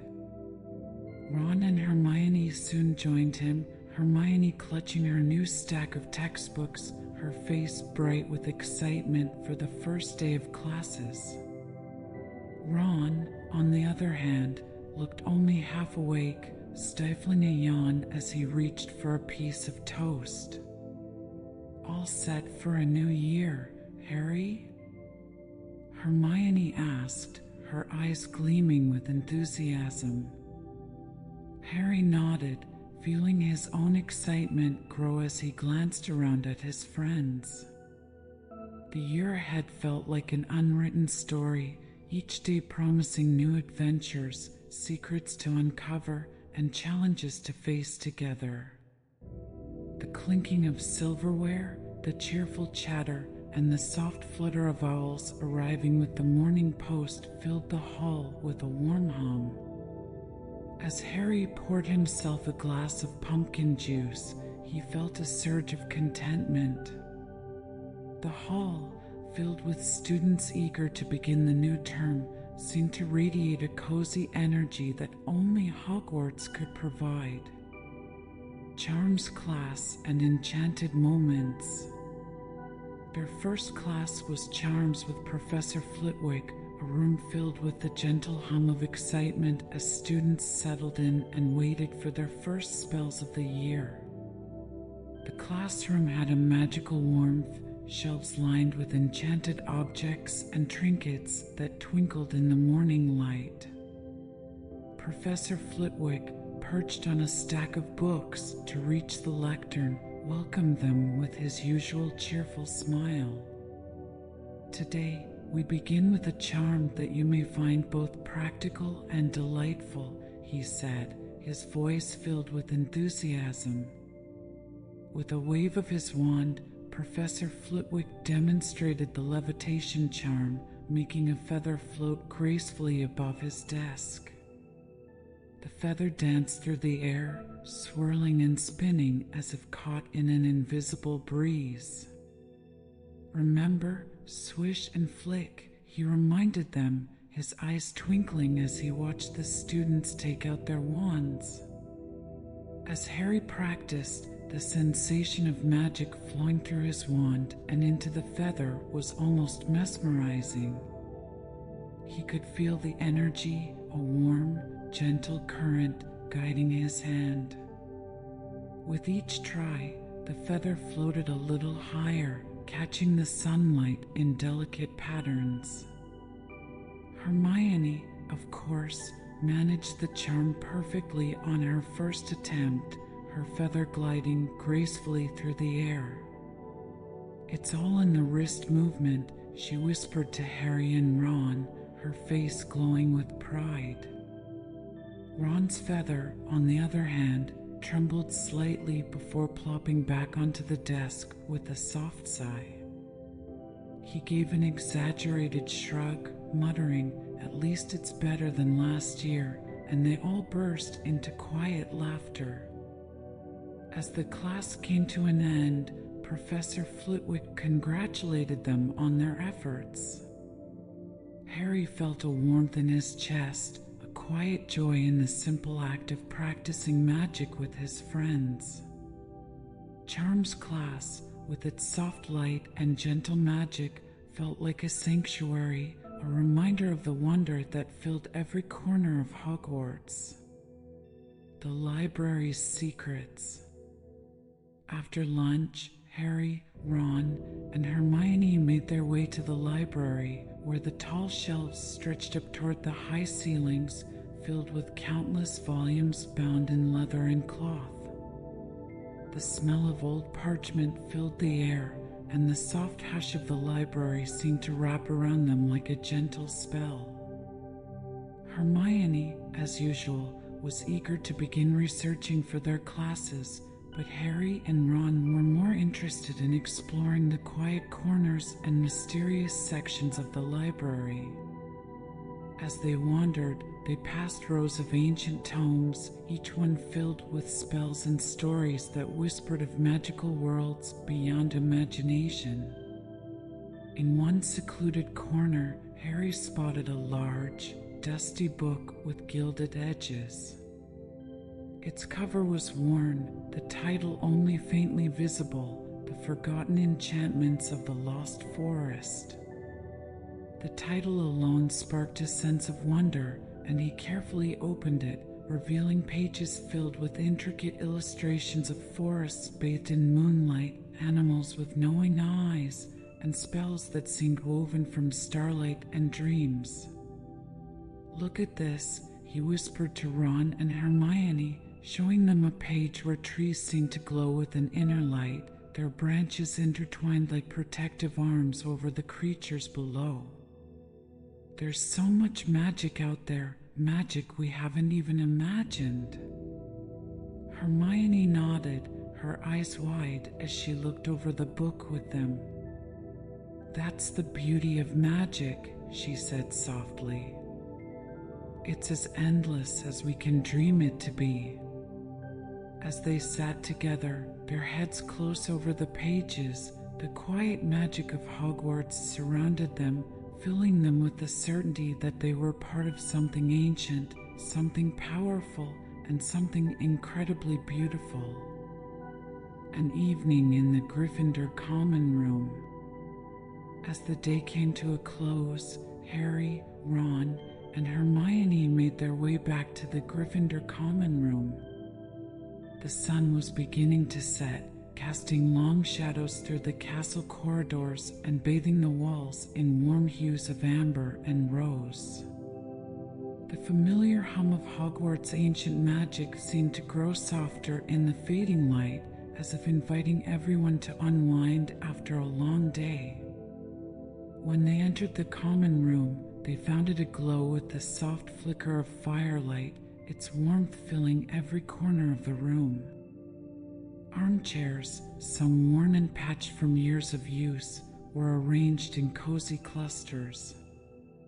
A few students were sprawled on the rugs, reading or playing wizard's chess, their low murmurs blending with the crackling fire. Harry, Ron, and Hermione settled into their favorite seats near the fireplace, their laughter and conversation blending with the gentle rustling of pages and the occasional pop from the flames. Ron stretched out lazily, challenging Hermione to a game of wizard's chess, which she accepted with a playful roll of her eyes. As they played, Harry gazed around the room, his heart full of contentment. The scene felt timeless and enchanted, like a cherished memory captured forever in the castle's walls.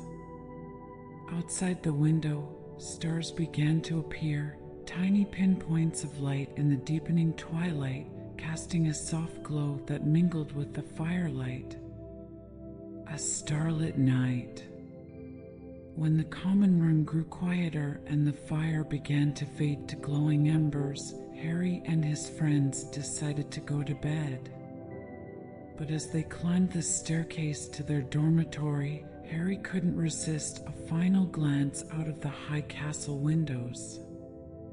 The night outside was mesmerizing, with a velvety sky dotted with countless stars that twinkled like diamonds scattered across dark silk. Feeling a tug of curiosity, Harry slipped away from the others and made his way quietly to one of the castle's outer corridors, where a grand window opened onto a balcony. The night air was crisp, tinged with the scent of pine and the faint sweetness of autumn leaves. He stepped outside, gazing at the scene before him. The forbidden forest lay in shadow, the trees swaying gently in the moonlight, while the lake shone with a silver sheen, perfectly still beneath the stars. The tranquility of the scene settled over him, and Harry found himself lost in thought. Here, in the silence of the night, he felt deeply connected to the magic that surrounded him, the same magic that seemed to pulse through Hogwarts itself. He closed his eyes, feeling the calm wash over him like a protective spell, a gentle reminder that he was part of something ancient and beautiful, a world of magic that watched over him like a guardian. Dreams of ancient secrets. That night, Harry drifted into sleep with visions of the stars and the enchanted forest still fresh in his mind. His dreams were filled with soft whispers and gentle lights, scenes of Hogwarts as it must have been long ago. He dreamed of the four founders, Godric Gryffindor, Helga Hufflepuff, Rowena Ravenclaw, and Salazar Slytherin, each walking through the castle halls, their footsteps echoing like soft music in his dreams. In the dream, Harry wandered through a hidden wing of Hogwarts, where ancient tapestries hung, depicting scenes of magical creatures nestled in lush forests and enchanted lakes. Shadows seemed to dance along the walls, as if inviting him to explore deeper, to uncover secrets only known to those who dared to look closely. The scene shifted, and Harry found himself by the lake once more. This time, the water glowed faintly, casting shimmering reflections that danced like fireflies over the surface. A gentle breeze whispered around him, carrying faint words he could not quite make out, but the feeling they left him with was one of peace, of promises and protection that had been woven into the very fabric of the castle. A morning of mysterious messages. The next morning, Harry awoke feeling refreshed and peaceful, his mind lingering on the strange but beautiful dreams he'd had. He dressed quickly, eager to tell Ron and Hermione about the visions he'd seen. As they made their way down to breakfast, he described the hidden tapestries, the glowing lake, and the gentle voices that seemed to speak only in whispers. "You know," Hermione said thoughtfully as they walked, "there's a whole section in the library about Hogwarts' hidden rooms and passages. I read about some enchanted tapestries that haven't been seen for centuries. Maybe there's more truth to your dream than you think, Harry." Harry and Ron exchanged a look of surprise. Dreams at Hogwarts had a way of being more than they seemed, and the possibility of hidden parts of the castle waiting to be discovered filled them with excitement. They decided to spend their next free period in the library, hoping to find clues that might lead them to the hidden wing of Hogwarts that Harry had seen in his dream. The castle, with its countless secrets, felt like a world within a world, a place where magic ran deep, waiting to be uncovered by those who dared to search. The library's lost lore. That afternoon, they found a quiet table in the back corner of the library, surrounded by towering shelves filled with dusty tomes. Hermione quickly gathered a stack of books on Hogwarts history and hidden architecture, spreading them out on the table with an excited gleam in her eye. Together, they pored over passages that spoke of long-forgotten chambers and magical artifacts, tales of enchanted rooms that shifted and disappeared, only to reveal themselves to those with the right kind of magic. The descriptions in the books were vague, more legend than fact, but each word seemed to resonate with the visions Harry had seen. As they read, Harry felt the familiar tug of curiosity growing stronger. The castle, with its quiet corridors and shifting staircases, seemed to hold secrets that went beyond the usual charms and spells they were taught in class. He sensed that somewhere within its walls, hidden behind enchanted doors and ancient portraits, lay a story waiting to be told. The hours passed in a haze of pages turning, soft whispers, and the faint smell of old parchment. And as they gathered their books to leave, a single line caught Harry's eye, written in faded ink on the final page of an ancient volume. For those who seek with hearts full of wonder, Hogwarts will always reveal its mysteries. The Enchanted Portrait. Later that evening, as shadows stretched across the castle walls and the warmth of the setting sun faded, Harry, Ron, and Hermione made their way back toward the Gryffindor common room. But as they turned a familiar corner, something unusual caught Harry's eye, a portrait he hadn't noticed before, partially hidden behind a thick velvet curtain. The painting was of a grand, starlit garden filled with silvery flowers that seemed to glow softly in the dim light. In the middle of the garden stood a figure, a young woman draped in robes woven with stars, her hair flowing like dark waves around her shoulders. Her eyes held a wisdom beyond her years, and as they drew closer, her gaze seemed to meet Harry's directly. "Who do you suppose that is?" Ron whispered, leaning in closer to inspect the painting. Hermione's brow furrowed. "I don't remember ever reading about her." "She's beautiful, isn't she?" "She looks wise, like she's holding secrets no one else knows." As if responding to their curiosity, the figure in the painting lifted her hand gracefully, as though inviting them closer. Harry felt an inexplicable warmth, a sense that she knew something about the dreams he'd been having, and he took a step forward. "Are you seeking the secrets of Hogwarts?" she asked, her voice soft and musical, as if coming from far away. The friends glanced at each other, wide-eyed, and then nodded in unison. With a gentle smile, the figure lowered her hand and pointed to the edge of the frame where a tiny, glimmering symbol had appeared. It looked like a map, small and faint, showing only a hint of an unknown corridor leading to a place marked by an intricate crest. "This is a place of wisdom," the woman in the portrait continued. "Only those who seek knowledge with pure hearts may find it." Harry felt a thrill of anticipation. "Where does the map lead?" he asked, his voice barely above a whisper. She didn't answer, but simply smiled, the light in her eyes growing softer as the scene in the painting began to fade. Within seconds, the image returned to a quiet, moonlit garden, the mysterious woman gone, leaving only the faint shimmer of the map behind. a nighttime quest.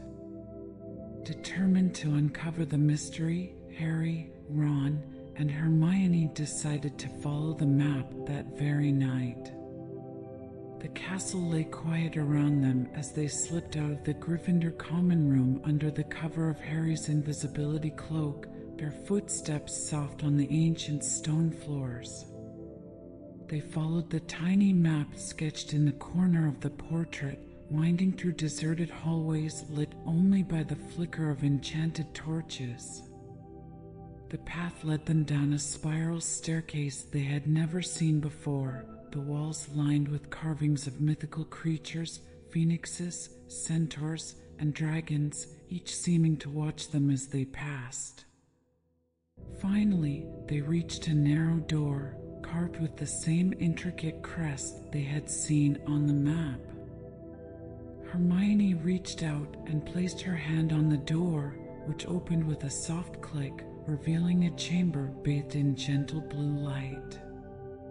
Inside, shelves upon shelves of ancient tomes and artifacts lined the walls, each one marked with strange symbols that glowed faintly in the dim light. It was a room of knowledge, hidden within the depths of Hogwarts, and it felt as though it had been waiting for them to arrive. The room of forgotten wisdom. The three friends entered the room with awe, taking in the countless books and scrolls, each seeming older and more mysterious than the last. The air was thick with the scent of aged parchment, dust, and a hint of something magical, like a faint, lingering melody only half heard. Hermione's fingers trembled with excitement as she reached for a book on a nearby shelf. "Look at these," she whispered, her eyes wide. "They're full of spells and histories I've never seen before." Harry wandered deeper into the room, drawn to a display case that held a small, silver compass. The compass was ancient, its surface worn, but it seemed to pulse faintly with a quiet magic. Beneath it, a brass plaque read, "The Seeker's Guide." He picked it up carefully, feeling a warmth spread through his fingers. The compass's needle spun lazily, then settled, pointing toward the back of the room.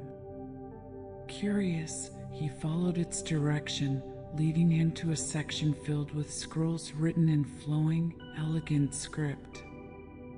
One scroll in particular caught his eye. Unfurling it, he saw a map of Hogwarts that seemed alive, the ink shimmering as it moved.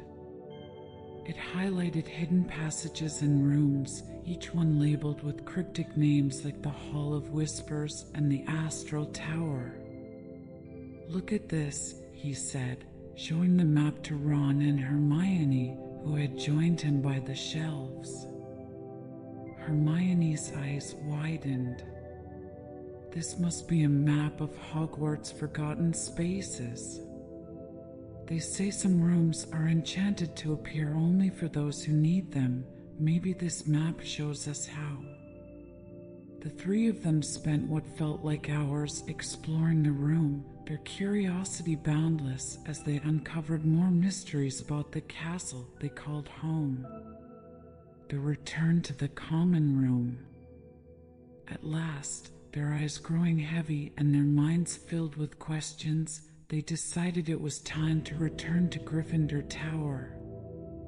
They carefully put the books and scrolls back in place, each one feeling a sense of awe and gratitude for the knowledge they had been allowed to glimpse. As they exited the hidden room, the door closed softly behind them, blending seamlessly into the stone wall as if it had never existed. They made their way back through the quiet corridors, their footsteps light and their minds buzzing with all they had seen. Once back in the common room, they slipped off the invisibility cloak and sat by the fire, each lost in thought. The flames cast soft shadows, flickering against the walls, and for a moment they all fell silent, each wondering what new adventures lay ahead. "What do you think it all means?" Ron asked, breaking the silence. Harry looked into the flames, a feeling of quiet confidence settling over him. "I don't know," he said, "but I think we're meant to find out. Hogwarts still has so many secrets, and I think this year it's going to show them to us." As they sat together by the warm fire, the castle around them seemed to hum with a gentle magic, as though it, too, was waiting for the dawn, ready to reveal more of its wonders to those who sought them with open hearts. A new dawn. The morning sun rose gently over Hogwarts, casting a golden light over the castle and filling the great hall with warmth as the students gathered for breakfast. Harry, Ron, and Hermione shared quiet smiles, a sense of unity and shared purpose filling their hearts.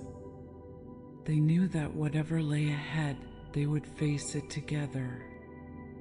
The castle's mysteries felt closer, more tangible, and as they looked around at the familiar faces of their friends and teachers, they realized that Hogwarts would always be a place of magic, of whispers and secrets, ready to reveal itself to those who sought its wisdom. With each passing day, they would uncover more pieces of its history, its wonders, and its mysteries, each discovery a quiet invitation to believe in the impossible, to dream of magic as vast as the stars above.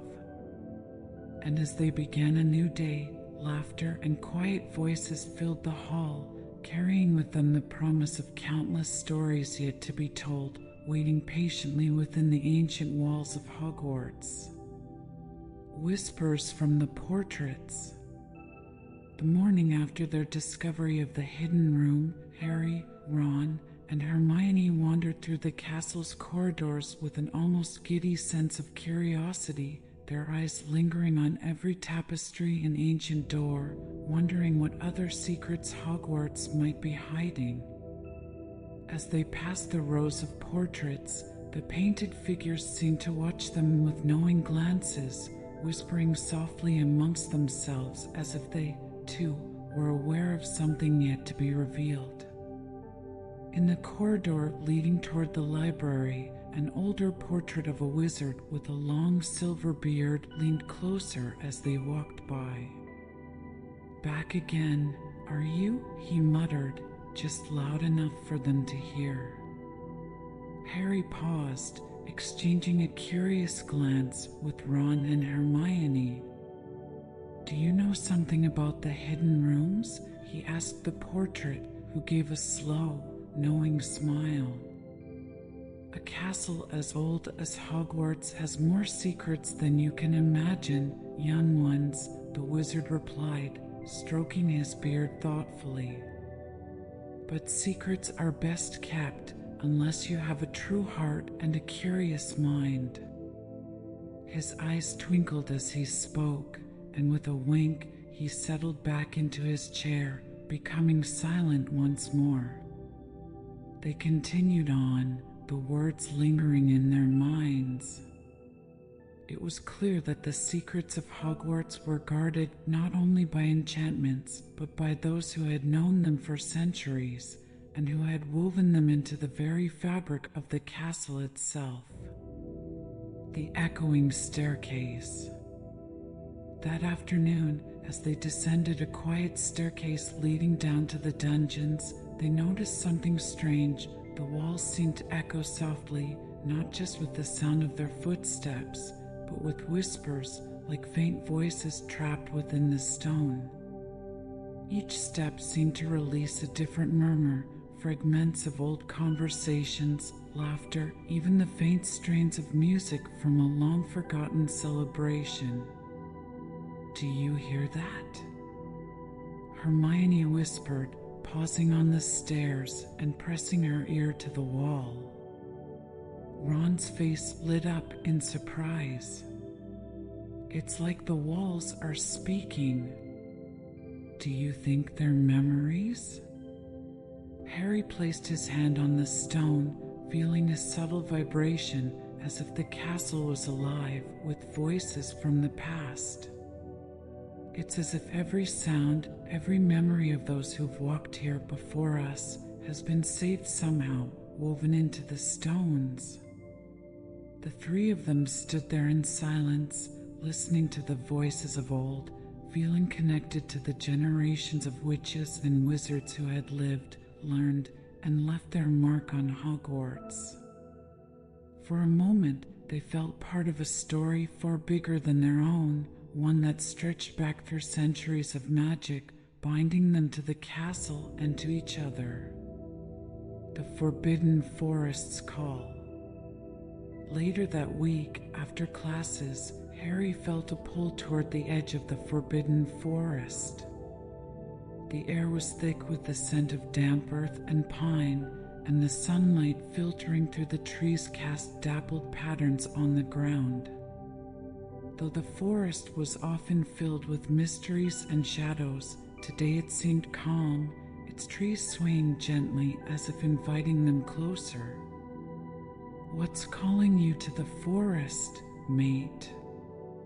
Ron asked, glancing nervously at the dense trees. "You don't think it's the hidden rooms again, do you?" Harry shook his head, not quite able to explain the feeling. "I don't know. It's like there's something just out of sight, something we're meant to find." Hermione looked thoughtful, her gaze fixed on a narrow path winding into the woods. "They say there's ancient magic in the forest, older even than the magic in Hogwarts. Maybe it's all connected, the hidden rooms, the echoes in the walls. Maybe Hogwarts and the forest share secrets." They ventured a few steps inside, the world growing quieter as the trees closed around them.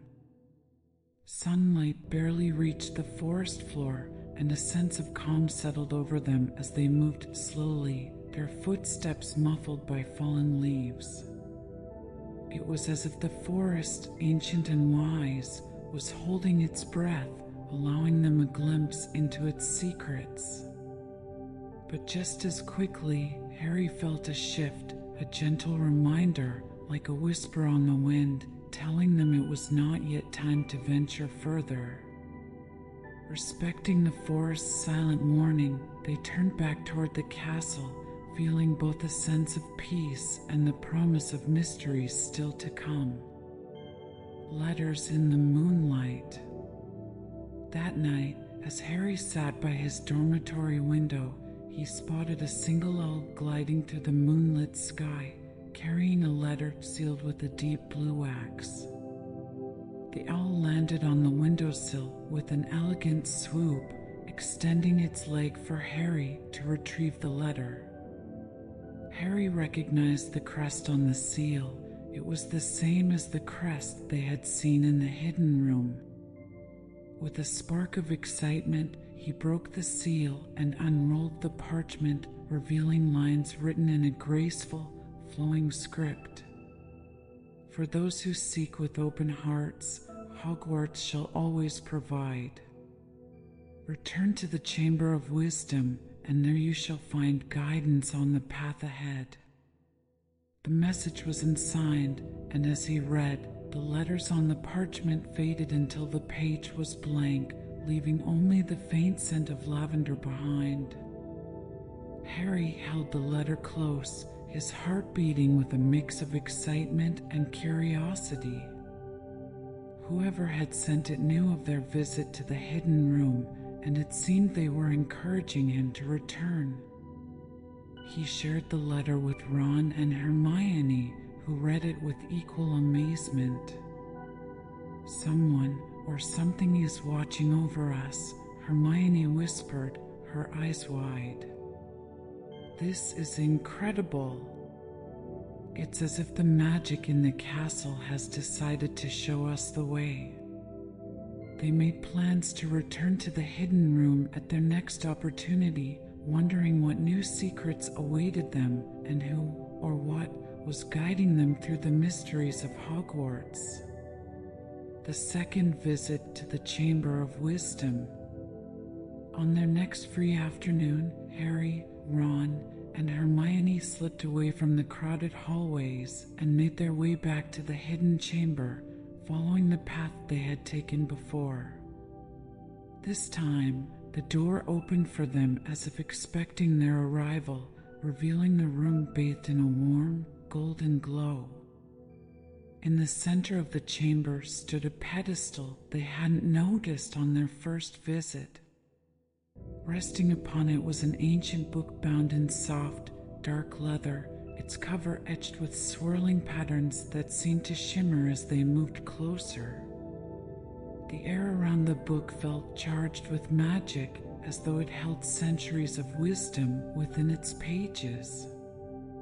Hermione gently opened it, her fingers barely brushing the delicate paper.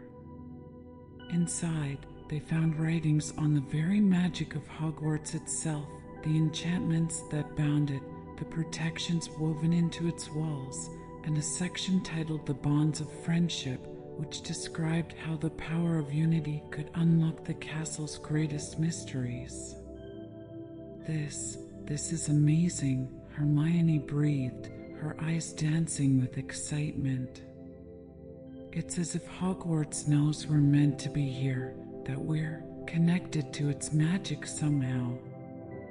They spent hours studying the book, absorbing every word, feeling as though each passage was speaking directly to them.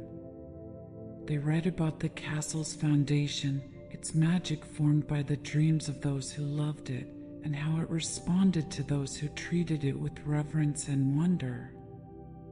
Finally, as they closed the book, a gentle breeze stirred through the chamber, carrying with it the faintest of whispers, a message as soft as a dream. For as long as your hearts remain true, Hogwarts will reveal itself to you. The friends exchanged a glance, their hearts full. They knew that their journey of discovery had only just begun, that Hogwarts had much more to show them.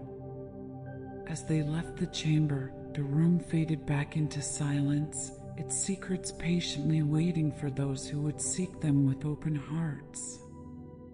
The hidden pathways. After their visit to the Chamber of Wisdom, Harry, Ron, and Hermione couldn't shake the feeling that the castle itself was guiding them, revealing new secrets with each step they took. In the days that followed, they noticed small changes around the school, an enchanted door that briefly appeared in the library, strange symbols flickering on walls that had once been bare, and corridors they thought they knew well seeming to lead somewhere different when they walked them alone at night. One evening, after a particularly long study session, Harry spotted something unusual as they headed back to Gryffindor Tower. Along a quiet corridor, he saw a faint glimmer in the stone floor, as if moonlight had seeped into the cracks between the stones. The glimmer formed a path that seemed to lead toward a hidden staircase winding downwards, almost invisible in the shadows. "Look," Harry whispered, pointing out the strange light. Ron and Hermione joined him, their eyes widening in awe as they watched the path pulse faintly, as though inviting them to follow. Without a word, they exchanged determined glances and decided to trust the strange trail.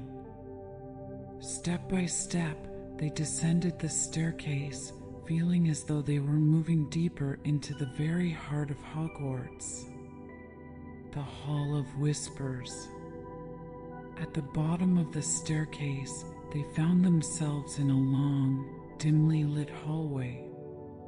The walls were lined with carvings of symbols and figures from Hogwarts history, each one etched with the finest detail. But what caught their attention the most were the voices, a quiet murmur, like dozens of whispers blending together, barely loud enough to hear but filled with a mysterious allure. "It's like the memories are alive," Hermione said in a hushed voice, brushing her fingers along the carvings. "Every sound, every story, it's all here." As they walked deeper into the hall, they began to distinguish some of the whispers. Some were snippets of spells, others fragments of conversations, and a few were the faintest strains of music, as if from a distant ball long ago. It was as though the very walls held the voices of all who had come before them, preserving each sound like a memory woven into the fabric of Hogwarts itself. At the far end of the hall, they discovered a large, round door covered in intricate runes and symbols. In its center was the familiar crest of the four founders, each house represented by an animal that seemed to watch them with eyes full of secrets. Harry hesitated, reaching out to touch the door's cool, ancient surface. As his hand made contact, he felt a pulse of warmth, as though the castle recognized him, welcoming him as one of its own. The heart of Hogwarts. With a soft creak, the door opened, revealing a small chamber bathed in a warm, golden light. The walls were lined with bookshelves, each filled with ancient texts and scrolls, while at the center of the room stood a pedestal upon which rested an orb of swirling light. The orb seemed alive, glowing with a gentle, ethereal energy that pulsed like a heartbeat. This must be the heart of Hogwarts," Hermione whispered, her eyes wide with wonder. As they approached the orb, they felt a deep, peaceful calm settling over them, as though the castle itself was sharing its essence, its history, its magic. Each of them felt a gentle warmth, filling their minds with visions of past generations of students walking these same halls, sharing the same hopes, dreams, and fears. Harry closed his eyes, allowing the magic to wash over him.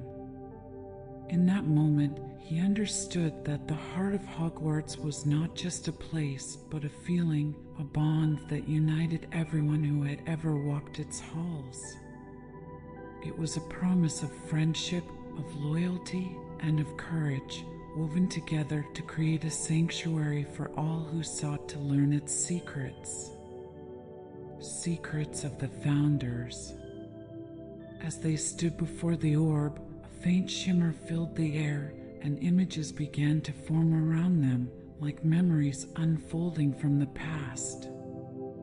They saw scenes of the four founders: Godric Gryffindor, bold and courageous; Rowena Ravenclaw, wise and serene; Helga Hufflepuff, warm and kind; and Salazar Slytherin, ambitious and powerful. Each founder appeared in their own part of the castle, their faces lit with determination and pride. They watched as the founders discussed their dreams for Hogwarts, their voices soft yet clear, each one speaking of a vision for a place where magic could flourish, where students of all kinds could learn together. Despite their different ideals, a bond of respect and friendship united them, and together they had poured their magic, their very essence, into the castle, creating a sanctuary that would live on long after they were gone. The visions faded, leaving the friends in silent awe. They felt a new understanding of Hogwarts and of the founders' legacy, a legacy built on unity, courage, and respect. And they understood that they, too, were part of this legacy, connected to those who had come before them and those who would come after. The promise. As the light in the room grew dim, the orb pulsed once more, filling the room with a soft, warm glow. A final message echoed through the chamber, gentle and timeless, like the voice of the castle itself. Those who walk these halls with true hearts will forever be part of Hogwarts. Seek knowledge, protect the magic, and remember that the bonds of friendship are the greatest magic of all. The message filled them with a quiet strength, a feeling that they were part of something far greater than themselves. They knew that whatever challenges lay ahead, they could face them together, bound by the friendship and courage that Hogwarts had always nurtured.